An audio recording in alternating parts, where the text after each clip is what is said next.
Stephanie, the Bluebell engine, was busy talking to the other engines. It was his first visit to the railway. He was having a splendid time. "You are very lucky engines," he said. "Your line has got everything. It's long enough to give you a good run, and you have plenty of passengers. Then you have a quarry and a mine, so you'll need plenty of cars. Cars are fun. I miss them on our line." Percy was surprised. All the engines thought cars were trouble.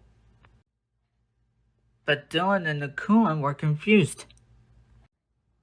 "What's the matter, guys?" "You're not too far off there, Dylan, but cars can be troublesome." "Troublesome?" asked Nakulan. "Trust me, you never dreamt about cars unless they bumped you into the sea." "Well, that's because you told them to, Percy, and that wasn't a good idea." "Oh yeah, I forgot. But you also wouldn't joke them if they said you crashing through a bank van on top of some other cars." "Why not? Thomas and Daisy certainly did." "That's beside the point," said Percy, annoyed. "Is Percy always like this, Nakulan?" "No, Dylan. He just doesn't want to be reminded of his own accidents." Soon Percy calmed down. "You're welcome to take some of mine," he said. "Really?" "Sure, but you better ask driver first." "Thanks, Percy. Now Stanley and I know how to handle cars." The drivers agreed, and the three engines set off. Thomas and Toby were speechless. Stanley and Dylan took the cars to the harbor. Then they picked up a lot of empty ones and started back. Ahead was a cricket field. The game had just begun. Stanley, Dylan, and the drivers had to win at this signal. "Good," said the driver. "We can watch the game." "Sweet. I never played cricket before, but it's a really fun game." Then there was trouble. The batsman hit the ball. It flew high into the sky towards their train. Clunk went the signal. Thump went the ball into the car, but neither drivers nor firemen heard it. "Stop!" yelled the players, but the engines didn't hear them. Come along," puffed Stanley to the cars. Don't dawdle. "Our one and only ball!" cried the players.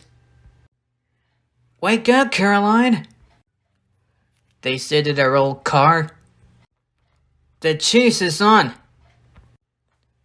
Caroline coughed crossly and rolled down the road. The engines weren't hurrying. Caroline soon came up behind. "Toot, toot!" she wailed. The players shouted, but the engines were still too far for the drivers and firemen to see or hear properly. They completely misunderstood. "I think they want to race, but in a car?" "If those jokers want to race," said the driver, "they can have one. Faster, Stephanie, faster!" "Go, Steady, go!" "Charge!" said Dylan excitedly. Poor Caroline wasn't happy at all. She ran along at twice her usual speed. "I shouldn't be treated like this," she grumbled. "This pace is too high for my system.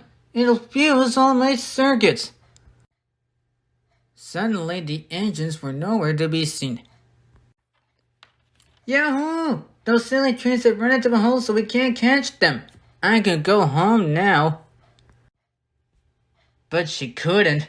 Her driver pounded Caroline up the steep hill and down the other side toward the station. The angels were already there when Caroline cluttered in. "We need our ball back!" cried the players and explained everything. The ball was nestled on some straw in the third car from the van. "We found it!"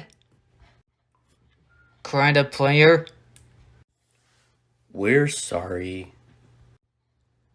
Sighed the driver.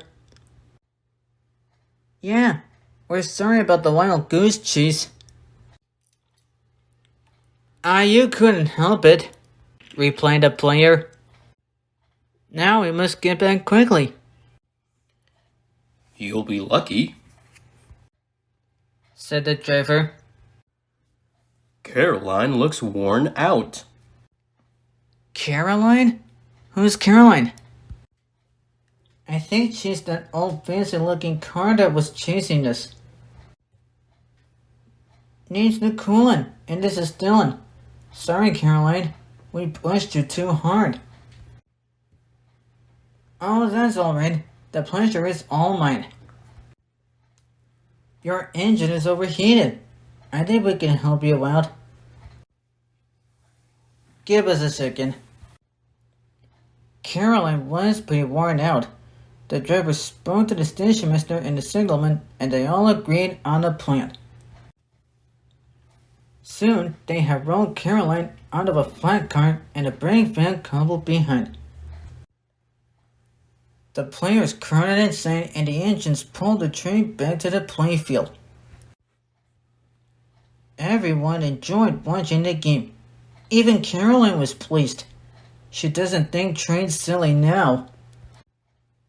They have their uses. They can save a wear and tear on the poor car's wheels.